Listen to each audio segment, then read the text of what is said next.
this season feels a little bit, I mean, even going into it, I feel kind of like, right? And maybe that's just a product of these last few seasons that we've had. I mean, we've had some good races. We've had some really good races.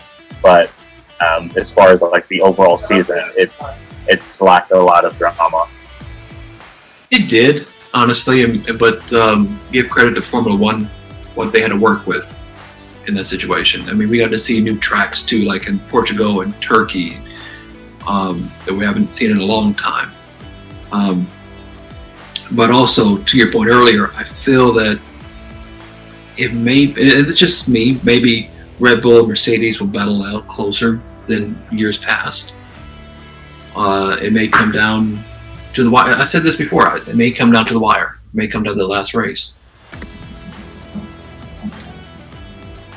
And with that was March 19th of this past year.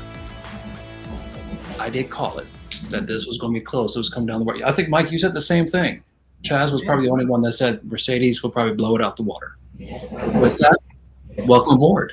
Lights out. This is another edition of F1 starting our season finale. We got the fireworks going. Max Verstappen is your world champion. And Mike, I know you have some thoughts on that right now. As your handle would say, don't let the back markers through. So that was a mess, and they did Hamilton dirty. They did him dirty. So you don't think the back marker should have went through? No. Or either do it or don't, but don't wait till the last minute till he has no chance of recovery. If they would have let him through and had started the race with 3 laps left, it would have been a different story, but it's right down to the last lap, and they let the back markers through and didn't release until Verstappen was right on the back end of Hamilton. If I were Mercedes, I'd have a legitimate complaint. I mean, either do it or don't, but don't wait till the last minute till the advantage is till it takes away a fair advantage. There's no fair advantage there. And I'm not, I was a Verstappen fan in the beginning, and you all know that. And yeah, I was rooting for him to win the world championship, and well done to Max. And I'm sure there'll be many more because he's a fantastic driver. But this should have been Hamilton's 8th. He did the work to do it, and here we are. I have 2 points on that. One, look back at 2008. It had the very similar finish in Brazil with Hamilton coming out on top. So this is a reverse for Hamilton. Yeah, but there were still a couple of races. Well, no, but this was tight all the way through. It was. That year he won it with a couple of races left. So it wasn't. Holy cow! I'm sorry, somebody just decided to do construction outside about the man cave here. Well, that leads me to my second point there. If you look back at, actually, someone said this on Twitter. If you look back at lap 50, we watched the race. Check out their radio. Check out Mercedes radio. They were predicting this before Massey, before anybody else would announce this, that this will happen right underneath the yellow flag when everybody was Hamilton. Actually, I think Verstappen was in the pits at the time. They came on the radio for Lewis Hamilton. He took a pit stop and then was able to catch up because it was under the yellow flag. And then they let all the back markers through, and he had momentum because Hamilton had to wait until all the markers got through, and Verstappen was coming up full. He had the momentum from behind. It was. It just shouldn't have ended that way. They should have let the back markers through with about 5 laps left, and then just let them race. Well, they came on the radio. Mercedes came on the radio at lap 50 and said that Verstappen will be behind you. And Hamilton was cursing. Are you sure about that? But Hamilton, but they had the back markers there for like 5 laps. They were under yellow flag for like 7 laps. And they were talking about it. How come they're not letting the back markers through? Why not they're letting the back markers through? And they just were bunching up. Verstappen got a pit stop, got back out, got up behind the back markers. I mean, it was like, what the hell are they doing? Either get them out of the way or don't. But don't.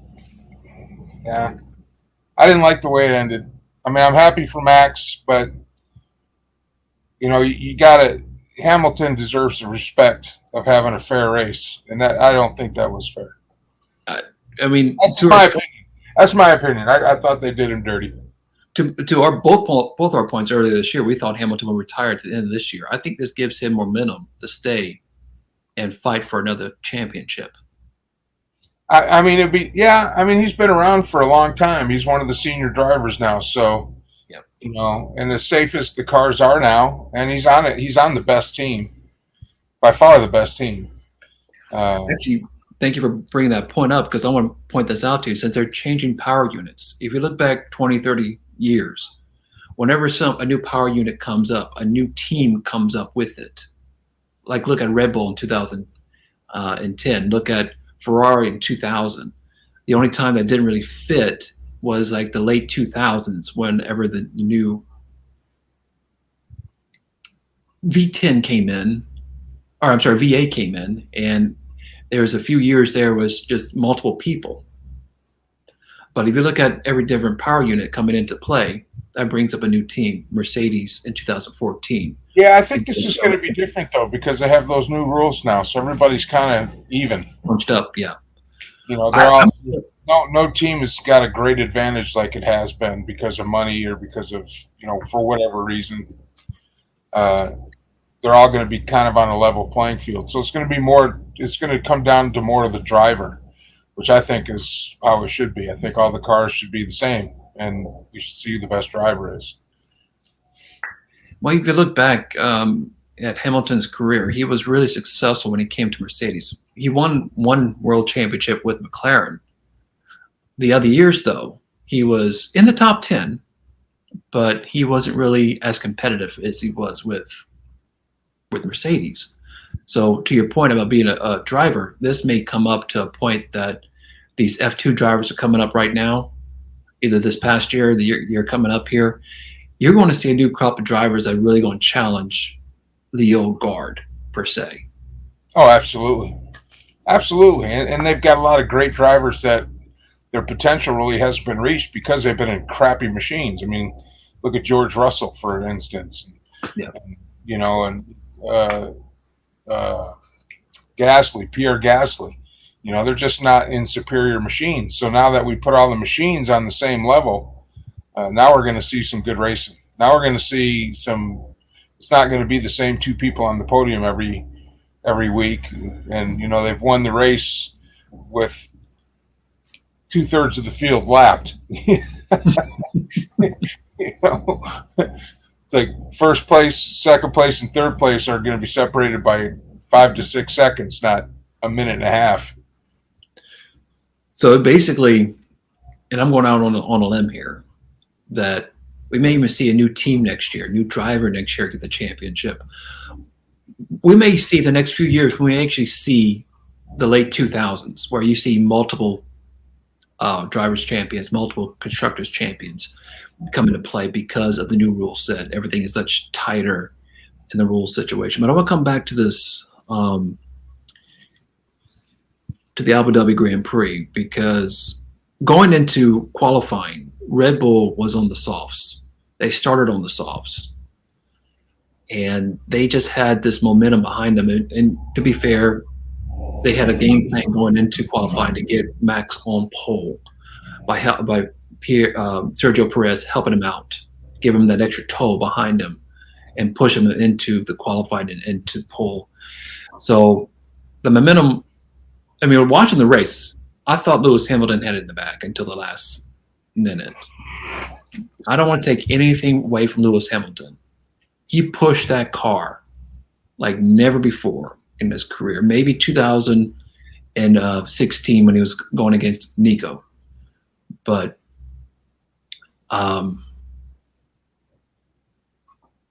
think, looking back at it, I think, possibly the stewards and Michael Massey should have made the decision sooner.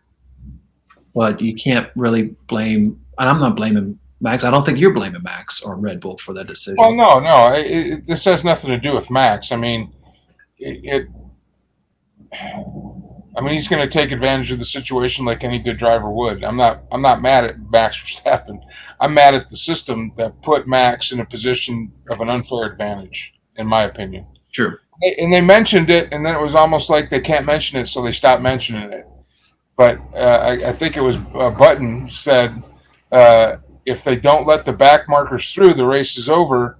They need to let them through. And then as soon as they started letting him through, he's like, what are they doing now? Basically Verstappen hit the back end of Mercedes with a full head of steam, and Hamilton had to gear up. He had to get out from behind the safety car. Yeah.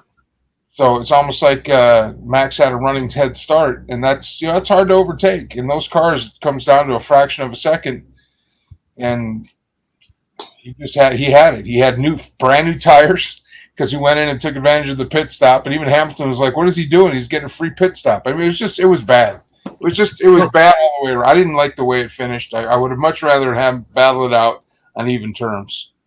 And also, to be honest, should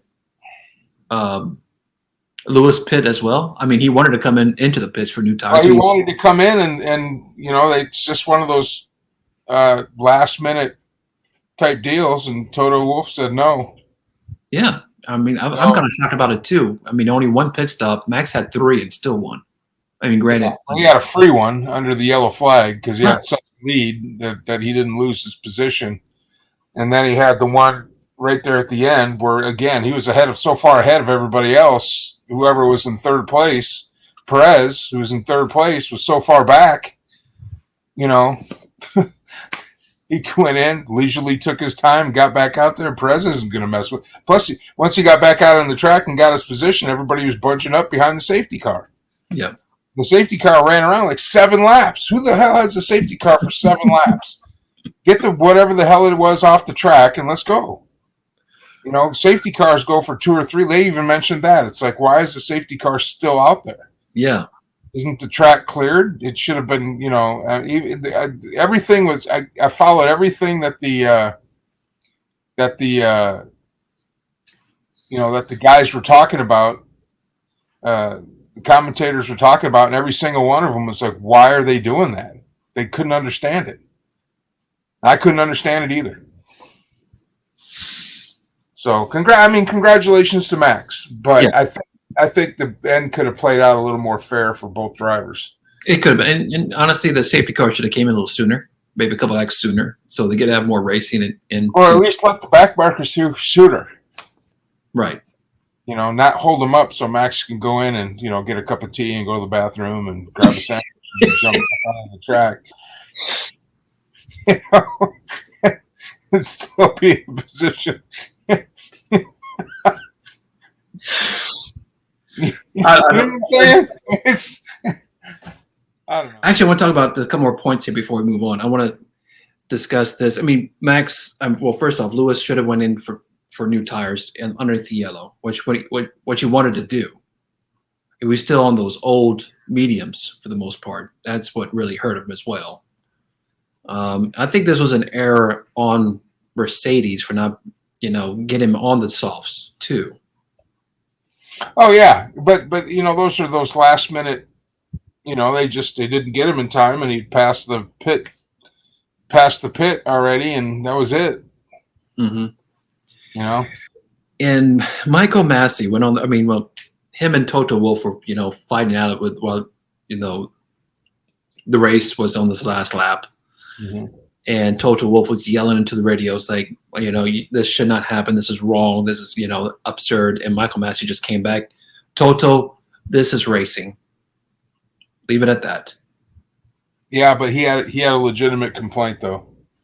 He did, but he had a legitimate complaint. He had a legitimate complaint, in my opinion. It wasn't fair. It wasn't fair. Well, this came down to the last race, to the last lap for the championship. But this is what we wanted to do. This was what made us. This is what we wanted, to have this discussion, basically. Unfortunately, has, maybe a little asterisk next to it as far as his championship, Max's championship. But everything was within the rules. It was just the way it played out. Yeah. I think they could have. I mean, they could have done more to make it more of a fair exchange. Well, I'll also guarantee you this too, that No rules were broken. I'll make that clear. Nothing happened that was against any rules or regulations. Right. It's just, it's messed up. I just really hope that this shines a light on the stewards and Michael Massey. They may need new leadership and a new change in there, because this was tainted with so much. This season was tainted with so much, bad calls from the stewards and the FIA and Michael Massey, the racing director, and it's just, I don't know. I think it's probably. I agree. It's too arbitrary. It's too arbitrary. It's like in this case, this happened, and the same exact thing happened in another case, and they take two totally different decisions, and it's too arbitrary. The rules are too, and the drivers even talk about that. Lewis Hamilton even made comments about that. That it's, what are the stewards thinking? They gotta keep the same rules for everybody. They can't, and I'm sure this will be covered on Drive to Survive, which I cannot wait for February for this to come out. But I just think there needs to be more of a consistency, and the rules need to be plain. The rules have never been plain, really, in F1. They change constantly. They're more of a they're very arbitrary. They're not letter of the law. It's like, well, he tried, so we're not gonna. Well, no, did he do something, or didn't he do it? Doesn't matter the intent. What was the action? Right. When Hamilton left the course, and entered the course in front of Verstappen, and Verstappen's like, "Is he going to give me this lap back?" And they're like, "Oh no. Well, he didn't regain the the advantage was regained before he entered the track." What does that mean? What does that mean? The advantage? He went off the track. You have to give the space back. You have to give it back. He had to. And they didn't, but they said no. They said he didn't gain an advantage. I'm like, how the hell are you not gaining an advantage? You cut the whole chicane out. Before we move on, what did you think of the new improved Abu Dhabi track? I liked the track. I liked it. And I've always liked Abu Dhabi because it's so pretty. Yeah. The lights and the buildings and the LEDs and a lot of money's went into that. And I really do like the track, and I think it's cool how you go into the pit on one side and then you come out on the other because it's tunnels underneath, and I mean it's a very futuristic track, and it's fun to watch racing on that track. It's big enough to where you could pass people, but small enough to where there's still, it still makes it exciting. Well, absolutely. I liked how they made changes to the long straightaway. They took away that chicane and then added actually this big loop towards the end of the track. Instead of having like a box and a chicane at the bottom there, they made a loop, and that's where actually during qualifying, Sergio Perez helped Max Verstappen out as far as giving that extra toe when he was going around that loop to make that extra couple extra split second to get on the pole there. So, and I just want to mention real quick that Sergio Perez is the ultimate sportsman. Ultimate sportsman. He understood his assignment. He knew exactly what was going on, and he did exactly what a teammate is supposed to help another racer out. It was unselfish. It was brilliant, and he is a fantastic race driver. And if I were Red Bull, I would keep that team together as long as possible. Max actually did an interview with Sky Sports, and it's posted on Twitter, so go check it out. It's on our Twitter page. And he went on and said that Sergio Perez, with his help, is the reason why I am world champion. There's no doubt about that. Absolutely. No doubt. no doubt. He did exactly what he was supposed to do as a teammate, and as a sportsman, and he did it within the parameters of racing, and he did exactly what he was supposed to do, and it's amazing. He's an amazing driver. He's one of the greats. He's one of the greats, and he'll have his world championship too. I hope so. I hope so. Maybe in the next few years with everything bunching together like this, hopefully. Yeah. And also to make an argument for this as well, you could probably say, with maybe the exception with Fernando Alonso and Ocon at Alpine, even that, I would say that this is probably the best team on the grid as far as, driver connection and helping each other out. Oh, absolutely. The next one will probably be Alpine. There's no doubt. No doubt. And on a brighter note, the Overtake Award, we know who the Constructors' Champion goes to, went to Mercedes. Max Verstappen got the drivers. Another split year, the first one in a long time. But the brand new Overtake Award has been won by Sebastian Vettel. Congratulations to him. As you see right there, he had 132 overtakes in this season, followed by Fernando Alonso, and then a retired Kimi Raikkonen sticking his nose up in there. The old man. Well, man. And I'm just kind of surprised at the bottom there with Yuki Tsunoda with 110. I would imagine that Pierre Gasly, with his effort of coming from qualifying into the laps, especially in Abu Dhabi, that he would be finishing higher than Yuki. But Yuki actually had the best one of the two, for that matter. Well, Gasly didn't spend a lot of time in the middle. He was always up in the top 5 or 6, or he was out. So there wasn't really an opportunity to overtake anybody because he was in front of everybody or behind everybody. Mm-hmm. Tale of two extremes, where all the names you see there, Lance, Carlos Sainz, Fernando, even Sebastian, they're all in the middle of the race every time, passing each other. I wonder how many of those overtakes, 132 overtakes, were the same car in the same race. Probably so. You know what I'm saying? Because he's battling it out with Sergio, or battling it out with Carlos Sainz, who's always right there. Mm-hmm. Well, it's nice to see him on winning something this season, especially with a new team like that. Learning the system and everything. So it's nice to see that. Now, Mike, I don't know if you want to really see our results. Hold on. Michael Messi can't help you out in this one, man. The results are under review. We'll leave it at that. We'll leave it at that. Needless to say, I'll say this: you did not win the Mazepin Award. That actually went to Chaz, since Bottas did not finish on the pole. Chaz showed up to the show as about as many times as Mazepin showed up at the finish line.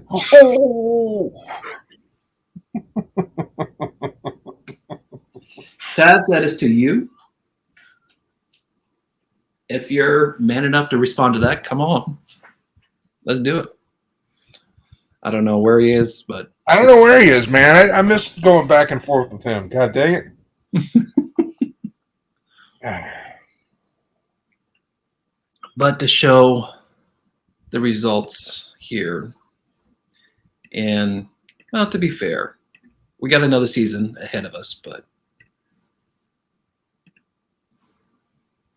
How the hell you get that far ahead, man? Because I was the only one that got something right in Abu Dhabi. You're the only one counting the points. Hey, for the record, all these videos, all these predictions we did is on YouTube. So you can go back and count them all up yourself. Yeah, whatever. Whatever. But you know what? Hey. Mr. Arbitrary points here. Take it up with Michael Massey. Who cares? Yeah. Those are under review. I could give two shits. I really don't. But the slate is now clean. We're going to start anew, maybe invite more people in here. So next season, it could be any. If anybody's out there's got access to a camera, and I'm just using my Surface Go here, and you like talking F1 and talking trash, let's do this, man. Absolutely. And if you don't want to be part of the show, you can still make predictions with us. So you're welcome to do that as well. Yeah. So we'll figure all that out next season. But we need to figure out where Chaz went. We need to put on an APB. He's probably with Michael Massey in the bunker.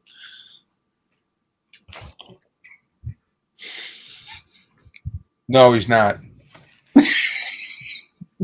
We got Michael Massey there?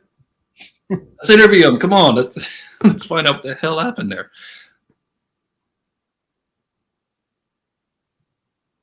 He says no. Figures.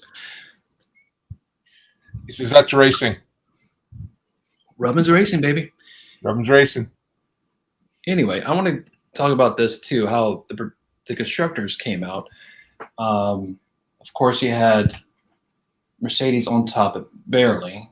I mean, granted, that's with the help with Bottas. He was a team player, getting some extra points. Being on podiums for the last few races as well, really does help. So I don't want to take anything away from Bottas. And I think he's going to be a real good player at Alfa Romeo and good teammate at Alfa Romeo. So I think that's going to be exciting to see as well. But I don't know. I thought, Sergio Perez was a better teammate, especially towards the end. He held Lewis Hamilton up as much as he could in Abu Dhabi. Oh yeah, it was fantastic racing. I really liked seeing that. But the order of finish was Mercedes, then Red Bull. A little bit larger than I thought. It was like 28 points there between the two. Then Ferrari finished in third, safely in third. McLaren, Alpine, AlphaTauri, Aston Martin. Williams came in eighth, higher than some people expected. That's pretty good. Alfa Romeo, and then, of course, Haas with 0 points. Their only team with 0 points this season. But I want to look back at this here. And this is what I took a screenshot of our predictions for constructors coming in to this season. And Mike, I want to start with yours. If I could, all right, let me get this out of here. This is your prediction going into the race. You had Williams at number 5 there. Yeah, I had high hopes for Williams, but I got the first 3 right. You did, and I kind of want to see this right here. McLaren surprised me a little bit. I'm glad they're doing better because they're another one of the historic teams that I'd like to see. Get back in the mix. Well, Chaz is here. Has the first 2 and the last one right. Other than that, it's wrong. I had the last one right too. So you had 4 right. You had 4 right. I had 4 right. Chaz had 3 right. And our friend on Twitter, let's pull up his right quick. Let's show that right quick. And I apologize for all this. This helps if I go to the rehearsal here, but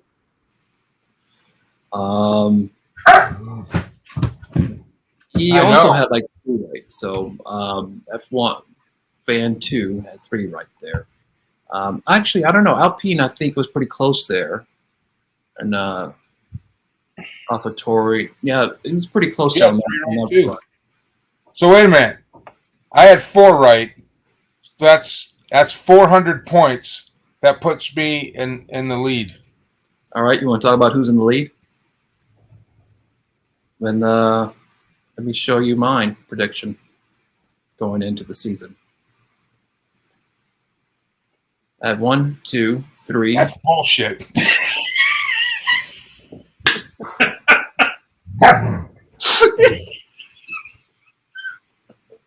I know, Radar. That's bullshit.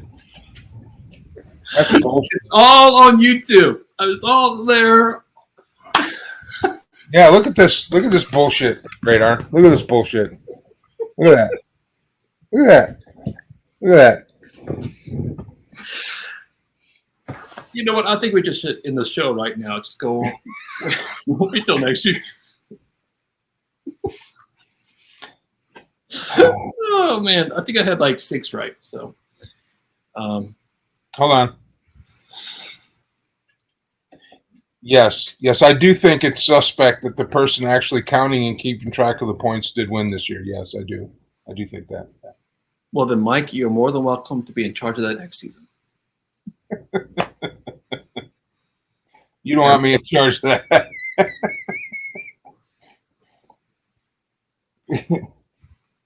I'm tired of that crap anyway. So, yeah, by all means, please, if y'all interested in all this camaraderie, Absolutely. join us if y'all want to.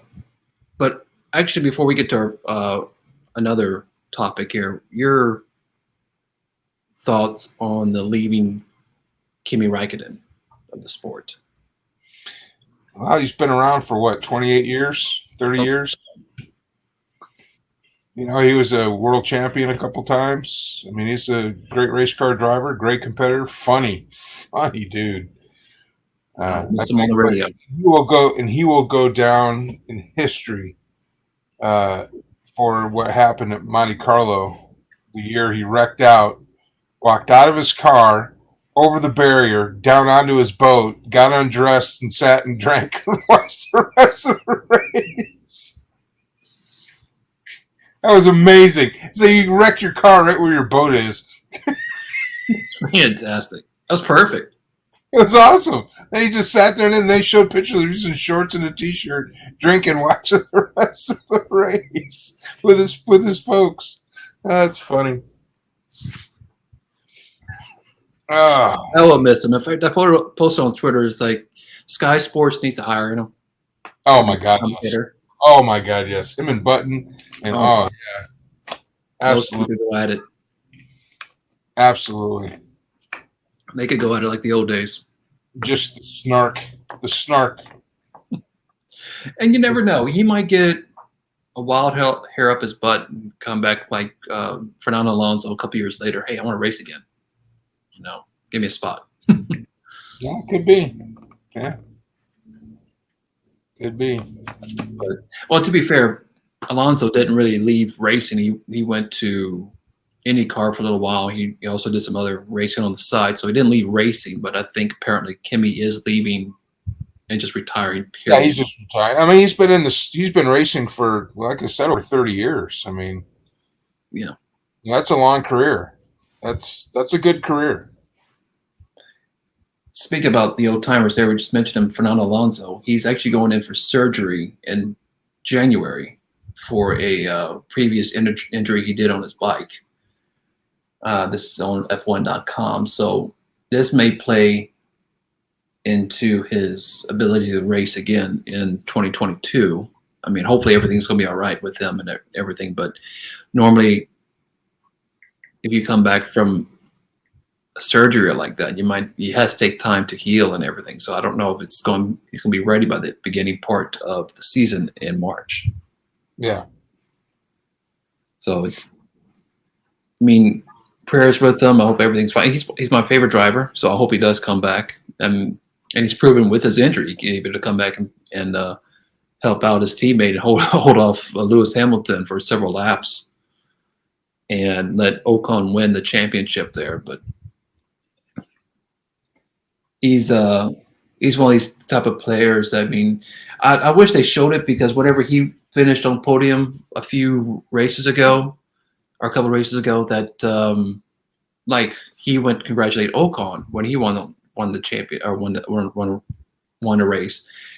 Ocon went and congratulate him and hugged him and celebrate with his team too. I wish they showed that on the television, but they didn't. They just cut away very quickly. Just like what Sergio went and tried to go and congratulate Max Verstappen after winning the championship and winning the race. They cut away from that and showed like the crowd and stuff like that. It's like, what are you doing? I wanted to see those two embrace. I want to see those two hug and share a moment. They cut away at the wrong time. I don't know why they did that, but off tangent here. But I just want to hope and pray that that surgery goes well for Fernando Alonso. Yeah. And your overall take on this past season here, Mike? You know, it was fantastic to watch. I think because of the Netflix show and the fact that the way the season rolled out, I think F1 is enjoying a great resurgence, especially in the American market, especially since the public is starting to see the personalities and getting to know the drivers, and I'm glad to see that, because F1 is the great race. It's the world's race. I mean, it's one of the oldest races. It's one of the most prestigious races, and it is, it encompasses the entire world. NASCAR, we race in the United States. They got Le Mans. Well, that's in France. They got, this is in this country, and that. But F1 is world, all around the world, and this is a great season that I think really will bring a lot of new fans to F1. I think it's fantastic. This kind of reminded me of 2016 in the sense, and 2012 as far as going back and forth. Nico Rosberg only won the championship by a few points. Back in 2012, for his third, Vettel beat Alonso by 3 points. So that was a very close race, and they were going back and forth on that one as well. And other races were very, very tight. And this is the seasons that we live for. Not blowouts, when you come back from summer break, you already know who the champion is. Nothing like that. This is what we as race fans wanted. We wanted to come down to the last race, the last lap, the last second. And I mean, I was literally on the edge of my seat watching this. Oh, the whole race. Yeah. The whole race. And I'm just, especially at the end, whenever they had the restart, and it's just like, I was screaming I've never screamed at the TV set over a car race. Football games, yes, but not a car race. And I was in it, man. It was awesome. It was great. So we have one last Twitter question of the week for the season. And before we do that, I want to say that we're going to try to do a new show called A Closer Look, and we're going to invite a few more people in here, and we're going to try to discuss. Our first topic on that show would be a closer look of how Williams can return to prominence, basically back, probably not win a championship, but at least be competitive for it, maybe in the top 2, top 3, like they used to be. I was looking back at the old standings back in the late 2000s. They were going between Codsworth, they were going between Renault, they were going between other different types of power units and engines, and they were really competitive then. Even I think they were with Renault last time in the early 2010s where they actually were competitive. And they went and switched. Back 2014 was the first year they were with Mercedes. So, well, Mercedes is never going to give you an engine that you're going to win with. No. Not when they have the same engine that they're using. And that's one of the reasons why they need to go out on their own again. New ownership, new everything, but we'll discuss that at a later point. The Twitter question of the week is... If they put their drivers in a car that doesn't look like an air brake. I mean, just saying. And we'll leave Mike at that, so... The Twitter question of the week is, will next season be as competitive as this season? So we'll see about that. And we can't wait for 2022 F1. So make sure you go on Twitter. We'll follow us all throughout the off season on there. Follow us on discussion. We'll still be here. So like, share, and subscribe. Follow us on watch our other videos as well. Follow us on Facebook and Twitter at Former Racing. Email us if you have any topics you'd like for us to cover here on this show or any other show. theformerracing@gmail.com. So we'll wish you a new year, a new prosperity, and a new season in 2022. Merry Christmas. Have a happy New Year. See you next year. Merry Christmas.